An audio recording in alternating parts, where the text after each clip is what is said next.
ചെമ്പനീർ പൂവിൻ്റെ നാളത്തെ എപ്പിസോഡിൻ്റെ വിശേഷങ്ങളിലോട്ട് എല്ലാവർക്കും സ്വാഗതം. അപ്പോൾ ശ്രുതിയെക്കുറിച്ച് താൻ അറിഞ്ഞ കാര്യങ്ങളൊക്കെ രേവതി വർഷയോട് ഷെയർ ചെയ്യുന്നുണ്ട്. വർഷയാണെങ്കിൽ ആ സംശയം ഇപ്പം തന്നെ തീർക്കാമെന്ന് പറഞ്ഞിട്ട് ശ്രുതിയോട് ചോദിക്കാൻ വേണ്ടി പോവാണ്. അപ്പോൾ രേവതി തടയുന്നുണ്ട്. വേണ്ട വർഷേ, ഇക്കാര്യം ആരോടും പറയരുത്, അറിഞ്ഞു കഴിഞ്ഞാൽ അത് ഭയങ്കര പൊട്ടിത്തെറിയായിരിക്കും എന്ന് പറയുമ്പോഴേക്കും വർഷ പറയുന്നുണ്ട്, രേവതി ചേച്ചി ഇതിൻ്റെ പുറകിലെ സത്യങ്ങൾ അപ്പോൾ നമുക്ക് അറിയണ്ടേന്ന് ചോദിക്കുമ്പോൾ രേവതി പറയും, പ്ലീസ് വർഷേ, സത്യങ്ങൾ ഒരാളിൽ നിന്ന് നമുക്ക് അധിക നാൾ മറയ്ക്കാൻ പറ്റത്തില്ല. ഒരിക്കലും അത് നീക്കി പുറത്ത് വരിക തന്നെ ചെയ്യും വർഷേ. നമുക്കതിനു വേണ്ടി കാത്തു നിൽക്കാം. ഇപ്പം നമ്മളായിട്ടിത് പറഞ്ഞു കഴിഞ്ഞാൽ ഈ വീട്ടിൽ എന്താ നടക്കുന്നതെന്ന് എനിക്ക് ചിന്തിക്കാൻ പോലും പറ്റില്ല. ആരോടും പറയരുത് പ്ലീസ് വർഷേ എന്നൊക്കെ പറഞ്ഞ് അപേക്ഷിക്കുവാണ് രേവതി. വർഷയാണെങ്കിൽ വേറെ നിവൃത്തിയില്ലാതെ സമ്മതിക്കുവാണ്. പക്ഷെ വർഷയ്ക്ക് ഇത് കേട്ടതിനപ്പോഴേക്കും ഭയങ്കര ടെൻഷനാവുകയാണ്. വർഷ അതേപ്പറ്റി തന്നെ ആലോചിച്ചുകൊണ്ടിരിക്കും. അപ്പോൾ വർഷ എന്ത് ചെയ്യുമെന്ന് വെച്ചാൽ ഇത് നേരെ പോയി ശ്രീകാന്തിനോട് പറയുവാണേ. ശ്രീകാന്തിന് ഇത് കേൾക്കുമ്പോഴേക്കും ഷോക്കാവുന്നുണ്ട്. വർഷേ, വെറുതെ ഓരോന്നും പറയല്ലേ എന്ന് പറയുമ്പോഴേക്കും വർഷ പറയുന്നുണ്ട്, ഞാൻ എന്തിനാ ശ്രീകാന്തെ വെറുതെ പറയുന്നത്? അപ്പോൾ ശ്രീകാന്ത് പറയും, ഇത് മറ്റുള്ള വിഷയം പോലല്ല, ഇത്തിരി സീരിയസ് ആയിട്ടുള്ള വിഷയമാണ്, നീ വെറുതെ ആവശ്യമില്ലാത്തൊന്നും പറയല്ലേ എന്ന് പറയുമ്പോഴേക്കും, ഇല്ല ശ്രീകാന്തെ, ഞാൻ അറിഞ്ഞ കാര്യം പറഞ്ഞതാ. സെക്കൻഡ് ടൈം കൺസീവ് ആവാൻ വേണ്ടിയുള്ള ട്രീറ്റ്മെൻറ്റിന് വേണ്ടിയിട്ടാണ് ശ്രുതി ചേച്ചി ഹോസ്പിറ്റലിൽ പോകുന്നതെന്ന് വർഷ പറയുന്നുണ്ട് ശ്രീകാന്തിനോട്. അപ്പോൾ ശ്രീകാന്ത് ചോദിക്കും, നിന്നോട് ഇതാരാ പറഞ്ഞതെന്ന് ചോദിക്കുമ്പോഴേക്കും വർഷ ആദ്യമൊന്നും മിണ്ടുന്നില്ലേ, പിന്നെ പറയുന്നുണ്ട്, രേവതി ചേച്ചിയാ പറഞ്ഞെന്ന് പറയുമ്പോഴേക്കും ശ്രീകാന്ത് പറയും, രേവതി ചേച്ചി അങ്ങനെ വെറുതെ ഓരോന്നൊന്നും പറയില്ല, അന്വേഷിച്ചിട്ടായിരിക്കും ഇത് പറയുന്നത്. അപ്പോൾ ഇതിൽ എന്തെങ്കിലുമൊക്കെ സത്യം ഉണ്ടാവും എന്ന് പറയുമ്പോഴേക്കും വർഷ പറയുന്നുണ്ട്, അപ്പോൾ ഞാൻ പറയുന്നത് എന്താ, വെറുതെ ആണെന്നാണോ ശ്രീകാന്ത് പറയുന്നതെന്ന് ചോദിക്കുമ്പോൾ ശ്രീകാന്ത് പറയും, വർഷേ, ഇത് തല്ല് പിടിക്കാനുള്ള സമയമല്ല, ശ്രുതി ചേച്ചിയുടെ രണ്ടാമത്തെ പ്രസവമാണെന്നാണോ അപ്പോൾ പറഞ്ഞു വരുന്നതെന്ന് ചോദിക്കും. വർഷ പറയുന്നുണ്ട്, സെക്കൻഡ് ടൈം കൺസീവ് ആവാനാണ് ട്രീറ്റ്മെൻറ്റ് എടുക്കുന്നതെന്നാണ് ഹോസ്പിറ്റൽ ചാർട്ടിലുള്ളത്. അപ്പോൾ പിന്നെ ഫസ്റ്റ് ടൈം ഒരു കുഞ്ഞുണ്ടാവില്ലേ, അതുകൊണ്ടല്ലേ സെക്കൻഡ് ടൈം എന്ന് അവർ പറയുന്നതെന്ന് ചോദിക്കുവാണ് വർഷ. അപ്പോഴേക്കും ശ്രീകാന്ത് പറയുന്നുണ്ട്, സുധിച്ചേട്ടനും ഇതേപ്പറ്റിയൊന്നും ഇതുവരെ പറഞ്ഞൊന്നും കേട്ടില്ലല്ലോ. അപ്പോൾ വർഷ പറയുന്നുണ്ട്, ശ്രീകാന്തേ, എനിക്കൊരു ഡൗട്ട്, ഇനി ഈ ശ്രുതി ചേച്ചി പ്രഗ്നൻ്റ് ആയത് ഈ മാരേജിന് മുമ്പാണോ അതോ മാരേജ് കഴിഞ്ഞിട്ടാണോ എന്ന് ചോദിക്കുവാണേ. അപ്പോഴേക്കും ശ്രീകാന്ത് പറയുന്നുണ്ട്, വർഷേ, വെറുതെ ആവശ്യമില്ലാത്തൊന്നും പറയല്ലേ, ശ്രുതി ചേച്ചിയെ ഈ വീട്ടിലോട്ട് മരുമോളായിട്ട് കൂട്ടിക്കൊണ്ട് വന്നത് അമ്മയാണ്, ശ്രുതി ചേച്ചിക്ക് അങ്ങനത്തെ പഴക്കമൊന്നും കല്യാണത്തിന് മുമ്പ് ഉണ്ടായിട്ടില്ല എന്ന് പറയുമ്പോഴേക്കും വർഷ പറയുന്നുണ്ട്, ചിലപ്പോൾ എക്സ് ബോയ് ഫ്രണ്ടൊക്കെ ഉണ്ടായിട്ടുണ്ടെങ്കിലോ നമുക്കറിയാനിട്ടാണെങ്കിലോ എന്ന് പറയുമ്പോൾ ശ്രീകാന്തിന് അതൊന്നും ഇഷ്ടപ്പെടുന്നില്ലേ. വീണ്ടും ചീത്ത പറയുമ്പോഴേക്കും വർഷ പറയുന്നുണ്ട്, ഡൗട്ടൊക്കെ ഞാൻ ക്ലിയർ ചെയ്തിട്ട് വരാം, ഇപ്പം തന്നെ ഞാൻ പോയി ചോദിക്കാം എന്ന് പറഞ്ഞിട്ട് വർഷ വീണ്ടും ചോദിക്കാൻ പോവാണേ. അപ്പോഴേക്കും ശ്രീകാന്ത് തടയും, വർഷേ, നീ എന്താണ് ഈ കാണിക്കുന്നത്, ഈ വീട്ടിൽ ഈ വിഷയം വേറെ ആരെങ്കിലും അറിഞ്ഞു കഴിഞ്ഞാൽ അത് ഭയങ്കര ഒരു പൊട്ടിത്തെറി ഉണ്ടാക്കും എന്നൊക്കെ ശ്രീകാന്ത് പറയുവാണേ. ഇതാരോടും പറയരുതെന്ന് പറയുമ്പോഴേക്കും വർഷ പറയുന്നുണ്ട്, രേവതി ചേച്ചിയും ഇത് തന്നെയാണ് പറഞ്ഞത്, ആരോടും പറയരുത്, ആരോടും പറയരുതെന്ന്. ആരോടും പറയാതിരുന്നാൽ എങ്ങനെ നമ്മൾ ഈ സംശയങ്ങളൊക്കെ തീർക്കും? അപ്പോൾ ശ്രീകാന്ത് ചോദിക്കുന്നുണ്ട്, രേവതി ചേച്ചി ആരോടും പറയരുതെന്ന് പറഞ്ഞിട്ട് നീ എന്തിനാ എന്നോട് പറഞ്ഞതെന്ന് ചോദിക്കുമ്പോഴേക്കും വർഷ പറയും, ഈ വിഷയം കേട്ടപ്പോൾ തൊട്ട് എൻ്റെ തല പൊട്ടിത്തെറിക്കുന്നത് പോലെയാണ്, അതാണ് ഞാൻ ശ്രീകാന്തിനോട് ഷെയർ ചെയ്തത്, ശ്രീകാന്ത് ഇത് ആരോടും പോയി പറയല്ലേ എന്ന് പറഞ്ഞിട്ട് വർഷ അവിടെ നിന്നും പോവുകയാണ്. പക്ഷേ ശ്രീകാന്തിനോ അതിൻ്റെ അപ്പുറത്തെ ടെൻഷനാവുകയാണ്. ശ്രീകാന്തിന് ഇത് മനസ്സിൽ കിടന്ന് എന്തോ ഭയങ്കര വിങ്ങലായിട്ടൊക്കെ വരുമ്പോഴേക്കും അത് പോയി സച്ചിനോട് ഷെയർ ചെയ്യുവാണ്. സച്ചിയും ഇത് കേട്ടപ്പോൾ ഭയങ്കര ഷോക്കാവുകയാണ്. സത്യമാണോടാ ശ്രീകാന്തി എന്ന് ചോദിക്കുമ്പോഴേക്കും ശ്രീകാന്ത് പറയുന്നുണ്ട്, അതേ സച്ചിയേട്ടാ. അപ്പോൾ സച്ചി ചോദിക്കുന്നുണ്ട്, അല്ലടാ, രണ്ടാമത്തെ കുഞ്ഞാവാൻ ലേറ്റായ ആരെങ്കിലും ട്രീറ്റ്മെൻറ്റ് എടുക്കുമോ? സാധാരണ എല്ലാവരും ഫസ്റ്റ് കുട്ടിയാവാൻ ലേറ്റ് ആകുമ്പോഴല്ലേ ട്രീറ്റ്മെൻ്റ് ഒക്കെ എടുക്കുന്നേ, ഇപ്പോൾ ഇങ്ങനെ സെക്കൻഡ് ബേബിക്ക് വേണ്ടിയും എല്ലാവരും ട്രീറ്റ്മെൻ്റ് ഒക്കെ എടുക്കുന്നുണ്ടോ? എനിക്കറിയില്ല എന്ന് പറയുമ്പോഴേക്കും ശ്രീകാന്ത് പറയുന്നുണ്ട്, എനിക്കും അറിയില്ല സച്ചിയേട്ടാ. അപ്പോൾ ശ്രുതിക്ക് ആദ്യം ഒരു കുഞ്ഞുണ്ടെന്നാണോടാ നീ പറയുന്നതെന്ന് പറയുമ്പോഴേക്കും ശ്രീകാന്ത് പറയുന്നുണ്ട്, എനിക്കറിയില്ല സച്ചിയേട്ടാന്ന് വീണ്ടും പറയുവാണേ. നിന്നോട് ആരാ ഇത് പറഞ്ഞതെന്ന് പറയുമ്പോഴേക്കും ശ്രീകാന്ത് പറയുന്നുണ്ട്, അത് പിന്നെ വർഷയാ പറഞ്ഞതെന്ന് പറയുവാണ്. ഓ, ലേഡീസ് മാറ്റർ, ലേഡീസിന് എളുപ്പം മനസ്സിലാവും, അപ്പോൾ ചിലപ്പോൾ ഉള്ളതായിരിക്കും എന്ന് പറയുമ്പോഴേക്കും ശ്രീകാന്ത് പറയുന്നുണ്ട്, ഇതിൽ എത്രത്തോളം ശരിയുണ്ടെന്ന് എനിക്കറിയില്ല സച്ചിയേട്ടാന്ന് പറയുമ്പോഴേക്കും, എന്ത് ശരിയുണ്ടെന്നറിയില്ല എന്ന്, പാലറേട്ടത്തിയെപ്പറ്റി ഇങ്ങനെ ഒരു കഥ ചുറ്റിപ്പറ്റി നടക്കണമെന്നുണ്ടെങ്കിൽ അതിലെന്തെങ്കിലുമൊക്കെ ഉണ്ടാവും. അവളൊരു ഫ്രോഡാണെന്ന് എനിക്ക് നേരത്തെ അറിയായിരുന്നു, പക്ഷേ ഇങ്ങനത്തെ പണിയൊക്കെ കാണിച്ചിട്ടുണ്ടാവുമെന്ന് എനിക്ക് ചിന്തിക്കാൻ പോലും പറ്റുന്നില്ല എന്നൊക്കെ സച്ചി പറയുവാണേ. അതെന്തെങ്കിലും ആവട്ടെ സച്ചിയേട്ടാ, എന്നോട് ഈ കാര്യം വർഷ വേറെ ആരോടും പറയരുതെന്നാ പറഞ്ഞിരിക്കുന്നതെന്ന് പറയുമ്പോഴേക്കും സച്ചി പറയും, പിന്നെ നീ എന്തിനാടാ എന്നോട് പറഞ്ഞേ? അത് പിന്നെ എൻ്റെ തലയൊക്കെ പൊട്ടിത്തെറിക്കുന്നത് പോലെ, അതാണ് ഞാൻ സച്ചിയേട്ടനോട് ഷെയർ ചെയ്തത്, സച്ചിയേട്ടൻ ഇത് വേറെ ആരോടും പോയി പറയല്ലേ എന്ന് പറഞ്ഞിട്ട് ശ്രീകാന്ത് അവിടെ നിന്ന് ഓടിപ്പോവാണേ. സച്ചിയുടെ മനസ്സിലാണെങ്കിൽ ഇത് അങ്ങനെ കിടന്നിട്ട് ഇങ്ങനെ വിങ്ങുവാണേ, സച്ചിക്കും ഇത് ആരോടെങ്കിലും ഷെയർ ചെയ്യണം. അപ്പോൾ സച്ചി ആലോചിക്കും, അച്ഛനോട് പറയാം, എന്തെങ്കിലും ഉണ്ടെങ്കിൽ അച്ഛനോട് പറയണം എന്നല്ലേ അച്ഛൻ പറഞ്ഞിരിക്കുന്നതെന്ന് പറഞ്ഞിട്ട് സച്ചി നേരെ രവീന്ദ്രൻ്റെ അടുത്തോട്ട് പോവാണേ. രവീന്ദ്രനോട് ഇതൊക്കെ പറഞ്ഞു കഴിയുമ്പോഴേക്കും രവീന്ദ്രൻ ചോദിക്കുന്നുണ്ട്, എന്താടാ സച്ചി, നീ എന്തൊക്കെയാ ഈ പറയുന്നേ? എനിക്കും അറിയില്ല അച്ഛാ, ഇങ്ങനൊരു കഥ ഇവിടെ പറന്ന് നടക്കുന്നുണ്ട്, ഞാൻ അറിഞ്ഞു, അച്ഛനോട് വന്ന് പറഞ്ഞു. സച്ചി, ഇതൊരു സാധാരണ വിഷയമല്ല. നീ കുടിച്ചിട്ടൊന്നും അല്ലല്ലോ ഈ പറയുന്നതെന്ന് പറയുമ്പോഴേക്കും സച്ചി പറയും, ഞാൻ കുടിച്ചിട്ടൊന്നും അല്ല ചാ, എനിക്ക് നല്ല ബോധമുണ്ട്. കുടിച്ചിട്ടായിരുന്നെങ്കിൽ ഞാൻ എല്ലാവരും വിളിച്ചു വരുത്തി ആ ഹോളിലിരുന്ന് തന്നെ പറയില്ലേ. ഇത് ഞാൻ അച്ഛനെ വിളിച്ച് ഒറ്റക്ക് പറയണമെന്നുണ്ടെങ്കിൽ ഞാൻ കുടിച്ചിട്ടില്ല അച്ഛാ എന്ന് പറയുവാണേ. അപ്പോൾ രവീന്ദ്രൻ ചോദിക്കുന്നുണ്ട്, അപ്പോൾ ശ്രുതി രണ്ടാമത്തെ കുഞ്ഞിന് വേണ്ടിയിട്ടാണോ ഹോസ്പിറ്റലിലോട്ട് പോകുന്നത്? അപ്പോൾ സച്ചി പറയുന്നുണ്ട്, ആ അച്ഛാ, ഹോസ്പിറ്റലിലെ ചാട്ടിലൊക്കെ അങ്ങനെ അവളെ പറ്റി എഴുതിയിരിക്കുന്നതെന്നൊക്കെ പറയുന്നുണ്ടേ. എടാ, ഇതൊക്കെ സത്യമാണോ? എനിക്കാകെ കൺഫ്യൂഷൻ ആവുന്നല്ലോ. ശ്രുതി ഇങ്ങനെയൊക്കെ ചെയ്യുമോ? നമ്മുടെ വീട്ടിലെ കൊച്ചിനെ പറ്റി നമ്മൾ തന്നെ ഇങ്ങനെ പറയുന്നത് ശരിയാണോ സച്ചി എന്ന് പറയുമ്പോഴേക്കും സച്ചി പറയുന്നുണ്ട്, അച്ഛാ, പാലരട്ടത്തെ ഒരു ഫ്രോഡാണെന്ന് എനിക്ക് നേരത്തെ അറിയായിരുന്നു, പക്ഷെ ഇങ്ങനത്തെ പണി കാണിക്കുമെന്ന് ഞാനും വിചാരിച്ചില്ല എന്ന് പറയുമ്പോൾ രവീന്ദ്രൻ പറയുന്നുണ്ട്, ചിലപ്പോൾ ഇതൊക്കെ ആളുകൾ വെറുതെ പറയുന്നതാണെങ്കിലോ? അപ്പോൾ സച്ചി പറയും, ഇനി ഇതിലെന്തെങ്കിലും സത്യം ഉണ്ടെങ്കിലോ? അപ്പോഴേക്ക് രവീന്ദ്രൻ ഇങ്ങനെ ആലോചിക്കുവാണേ, അച്ഛാ, ഒരുപക്ഷെ അമ്മക്കും ഈ വിവരമൊക്കെ അറിയാൻ പറ്റുമായിരിക്കും. അപ്പോൾ രവീന്ദ്രൻ ചോദിക്കും, നീ എന്താടാ സച്ചി അങ്ങനെ പറയുന്നേ? അല്ല, അമ്മയായിട്ട് ഈ വീട്ടിൽ കൂട്ടിക്കൊണ്ടുവന്ന മരുമകളല്ലേ പാലറേട്ടത്തി, അമ്മയുടെ പുഞ്ഞാര മരുമകള്, അപ്പോൾ പിന്നെ അമ്മയ്ക്കും അറിയാതിരിക്കോ? അല്ല, നിന്നോട് ആരാ ഇതൊക്കെ പറഞ്ഞതെന്ന് രവീന്ദ്രൻ ചോദിക്കുന്നുണ്ടേ. അപ്പോൾ സച്ചി പറയും, അതാണോ അച്ഛ ഇപ്പം പ്രധാനം? അച്ഛൻ വേണം ഇതിലൊരു തീരുമാനം ഉണ്ടാക്കാൻ. അടുപ്പില്ലാതെ പുകയുണ്ടാവില്ലല്ലോ, ഇതിലെന്തെങ്കിലും സത്യം ഉണ്ടാവുമെന്ന് അച്ഛനും കണ്ടുപിടിക്കണമെന്ന് പറയുമ്പോഴേക്കും രവീന്ദ്രൻ പറയും, ഞാൻ എന്ത് ചെയ്യാനാടാ, അച്ഛൻ ചോദിക്കണം എന്ന് പറയുവാണേ സച്ചി. അപ്പോഴേക്ക് രവീന്ദ്രൻ പറയും, ഈ വിഷയമൊക്കെ ഞാൻ എങ്ങനെയാടാ അവളോട് പോയി ചോദിക്കുന്നത്? അതൊന്നും ശരിയല്ല എന്ന് പറയുമ്പോഴേക്കും സച്ചി പറയുന്നുണ്ട്, അതും ശരിയാ, മുഖത്ത് നോക്കി ചോദിക്കാൻ പറ്റിയ കാര്യമൊന്നും അല്ലല്ലോ. ശരി ശരി, എന്തെങ്കിലും സത്യങ്ങളൊക്കെ എല്ലാവരും അറിയാമല്ലോ, അപ്പോൾ കാണാമെന്നൊക്കെ പറഞ്ഞിട്ട് സച്ചി അവിടെ നിന്നും പോവാണേ. രവീന്ദ്രനാണെങ്കിൽ ആകെ ടെൻഷനാവുകയാണ്. ചന്ദ്രയ്ക്ക് ഈ വിഷയത്തെപ്പറ്റി എന്തെങ്കിലും അറിവുണ്ടോ എന്നറിയാൻ വേണ്ടിയിട്ട് രവീന്ദ്രൻ ചന്ദ്രയോട് പോയി ഈ കാര്യങ്ങളൊക്കെ ചോദിക്കുവാണേ.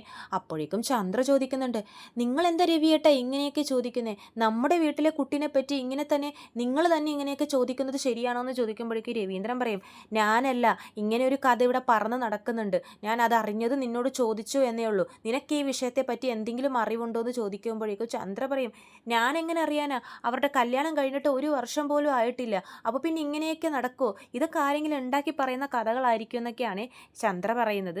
രവീന്ദ്രൻ വിടുന്നില്ല. പുറത്തിതാരെങ്കിലും അറിഞ്ഞു കഴിഞ്ഞാലുണ്ടല്ലോ ചന്ദ്രേ, നമ്മുടെ കുടുംബത്തിന്റെ അഭിമാനവും നാണവും എല്ലാം പോയി കിട്ടും.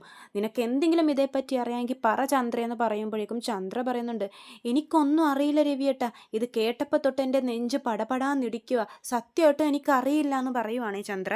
സുധി എന്നോട് ഇതേപ്പറ്റിയൊന്നും പറഞ്ഞിട്ടുമില്ല എന്ന് പറയുമ്പോഴേക്ക് രവീന്ദ്രൻ പറയുന്നുണ്ട്, അതാ ഞാനും ചോദിച്ചത്, എന്തെങ്കിലും അറിയോന്ന് അറിയാൻ വേണ്ടിയിട്ടാണ് ഞാൻ നിന്നോട് ചോദിച്ചതെന്ന് പറയുമ്പോഴേക്കും ചന്ദ്ര പറയും, ഇപ്പോൾ ഇതിൽ നമുക്ക് എന്താ ഇതിലെ സത്യാവസ്ഥ എന്നറിയണം, ഞാൻ ഇപ്പം തന്നെ പോയി അവളോട് ചോദിച്ചിട്ട് വരാമെന്ന് പറഞ്ഞിട്ട് ചന്ദ്ര പോകാൻ പോകുമ്പോഴേക്കും രവീന്ദ്രൻ തടയുവാണ്.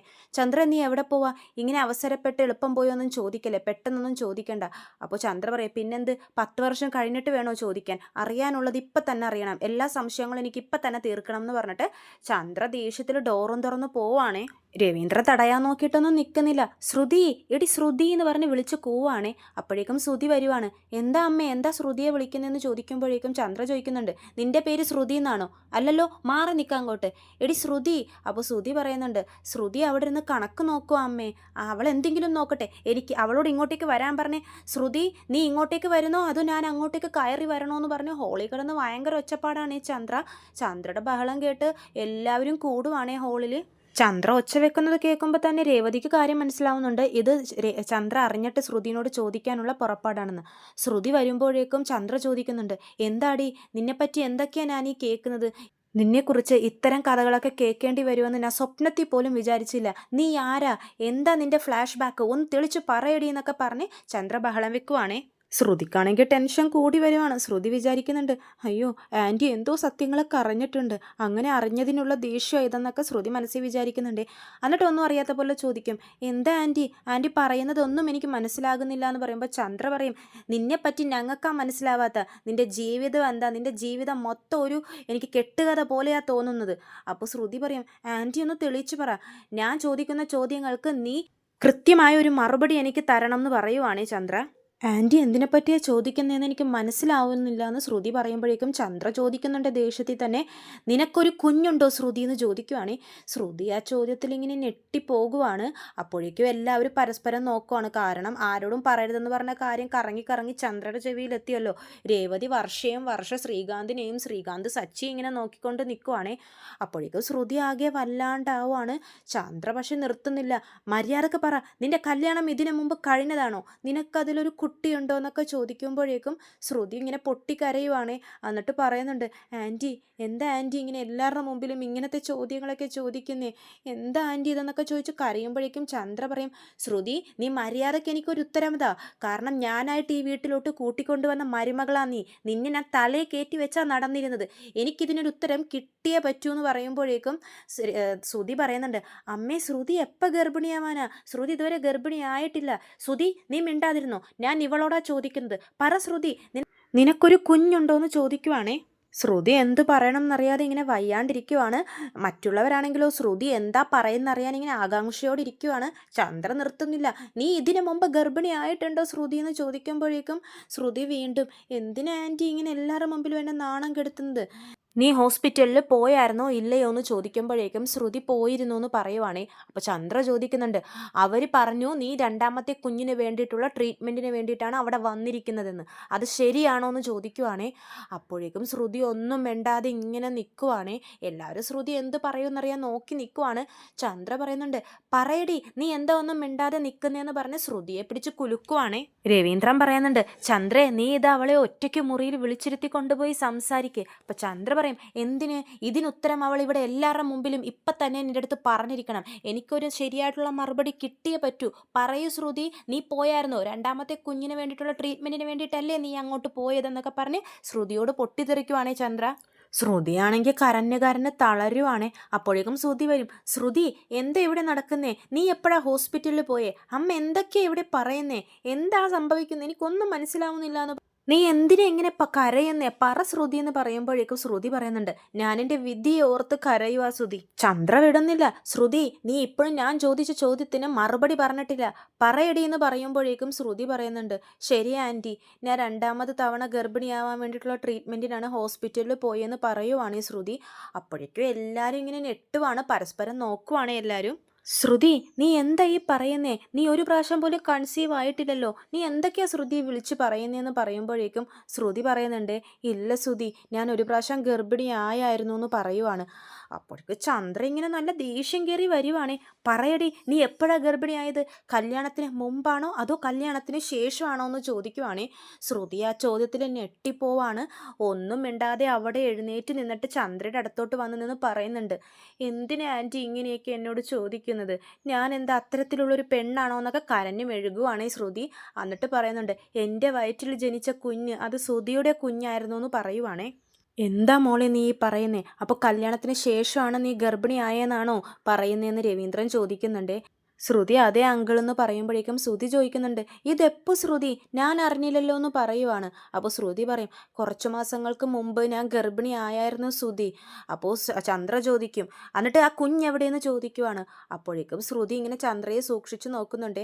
എന്നിട്ട് പറയുന്നുണ്ട്, ആ കുഞ്ഞിനെ ചുമക്കാനുള്ള ഭാഗ്യം, എൻ്റെ വയറ്റിൽ ഉദരത്തിൽ ചുമന്ന് നടക്കാനുള്ള ഭാഗ്യം എനിക്കുണ്ടായില്ല, അത് വയറ്റിൽ വെച്ച് തന്നെ അബോഷനായി പോയി എന്ന് പറയുവാണ് ശ്രുതി. പുതിയ കള്ളങ്ങൾ ശ്രുതി ഇങ്ങനെ കെട്ടിച്ചമച്ചുണ്ടാക്കിയിരിക്കുവാണ്. എന്താ ശ്രുതി നീ പറയുന്നേ, അബോഷനായെന്നോ? അപ്പോഴേക്കും ശ്രുതി പറയുന്നുണ്ട്, അതേ ശ്രുതി, നമ്മുടെ കുഞ്ഞ് ഈ ഭൂമിയിൽ ജനിച്ചില്ല, അതിനു മുമ്പേ എൻ്റെ വയറ്റിൻ്റെ ഉള്ളിൽ വെച്ച് തന്നെയെന്ന് പറഞ്ഞ് പൊട്ടിക്കരയുവാണേ. അപ്പോഴേക്കും ചന്ദ്ര ചോദിക്കുന്നുണ്ട് ശ്രുതിയോട്, എന്നിട്ട് നീ എന്താ ഈ വിവരം ഞങ്ങളോട് പറയാതിരുന്നേന്ന് ചോദിക്കുവാണേ. അപ്പോഴേക്കും ശ്രുതി അതിനെ വേറെ കള്ളം ഉണ്ടാക്കിയെടുക്കുകയാണ്. ആൻറ്റി കൺഫേം ആയിട്ട് എല്ലാവരോടും പറയാമെന്ന് വെച്ചിരിക്കുമായിരുന്നു, പക്ഷേ അപ്പോഴാണ് എൻ്റെ അങ്കിള് ഇളയച്ചൻ വന്നിട്ട് ഇവിടെ എൻ്റെ അച്ഛൻ ജയിലിലായ വിശേഷങ്ങളൊക്കെ പറഞ്ഞത്. അത് കേട്ടപ്പോഴേക്കും ആ ടെൻഷനിൽ ആൻറ്റി എന്നൊക്കെ പറഞ്ഞ് കരയുവാണേ. അപ്പോൾ ശ്രുതി ചോദിക്കുന്നുണ്ട്, ഓ ആ ടൈമിലാണോ അപ്പോൾ നീ ഗർഭിണി ആയിട്ടുണ്ടായത്? അപ്പോൾ ശ്രുതി അതേന്ന് പറയുവാണേ. അച്ഛൻ ജയിലിലായെന്ന് കേട്ടപ്പോൾ എൻ്റെ തലയെല്ലാം ചുറ്റുന്നത് പോലെ തോന്നി, എനിക്ക് എന്ത് ചെയ്യണമെന്ന് അറിയില്ലായിരുന്നു, എൻ്റെ സമനില വരെ തെറ്റിപ്പോയി ശ്രുതിക്ക് പോലും അറിയില്ല, രാത്രി മൊത്തം ഉറങ്ങാതെ ഞാൻ അവിടെ കഴിച്ചു കൂട്ടിയത്, എന്ത് പൊട്ടി പൊട്ടി കരയുമായിരുന്നു രാത്രി മൊത്തം, ആ സ്ട്രെസ്സിലാണ് നമ്മുടെ കുഞ്ഞില്ലാതായത് ശ്രുതി എന്ന് പറഞ്ഞ് കരയുവാണേ ശ്രുതി. ചന്ദ്രയും കൂട്ടത്തിൽ വിഷമിക്കുന്നുണ്ട്, കാരണം തൻ്റെ ശ്രുതിയുടെ കുഞ്ഞ് ശ്രുതിയുടെ വയറ്റിൽ ഉണ്ടായിട്ട് ഭൂമിയിൽ ജനിക്കാതെ പോയല്ലോ, താൻ വിചാരിച്ച തൻ്റെ മരുമോള് തന്നെ ആദ്യമായിട്ട് ഗർഭിണിയായല്ലോ, പക്ഷേ ആ കുഞ്ഞിനെ കാണാനുള്ള ഭാഗ്യം തനിക്ക് ഇല്ലാതായി പോയല്ലോ എന്നൊക്കെ ഓർത്ത് ചന്ദ്ര വിഷമിക്കുന്നുണ്ട്. ശ്രുതി പറഞ്ഞ കള്ളങ്ങളൊക്കെ ചന്ദ്ര ഏതായാലും വിശ്വസിച്ചു, പക്ഷെ അവിടെയുള്ള ബാക്കി ആരും വിശ്വസിച്ചിട്ടില്ല. കാരണം രേവതിയും സച്ചിയും പരസ്പരം സംശയത്തോടെ അങ്ങോട്ടും ഇങ്ങോട്ടും നോക്കുന്നുണ്ട്. ശ്രുതിയും കൂട്ടത്തിലിരുന്ന് കരയുന്നുണ്ട്. ശ്രുതിക്കും ശ്രുതി പറഞ്ഞ കള്ളങ്ങളൊക്കെ വിശ്വസിച്ചിരിക്കുവാണ്. അപ്പോൾ ഇത്രയും കാണിച്ചുകൊണ്ടാണ് നാളത്തെ എപ്പിസോഡ് അവസാനിക്കുന്നത്. ചെമ്പനീർപ്പൂവിൻ്റെ കൂടുതൽ വിശേഷങ്ങൾ ഞാൻ എൻ്റെ ചാനലിലൂടെ അപ്ലോഡ് ചെയ്യുന്നതാണ്. ചാനൽ സബ്സ്ക്രൈബ് ചെയ്യാത്തവരുണ്ടെങ്കിൽ സബ്സ്ക്രൈബ് ചെയ്യണം. വീഡിയോ ഇഷ്ടമായെങ്കിൽ ലൈക്ക് ചെയ്യാനും മറക്കരുതേ. എല്ലാവർക്കും നന്ദി.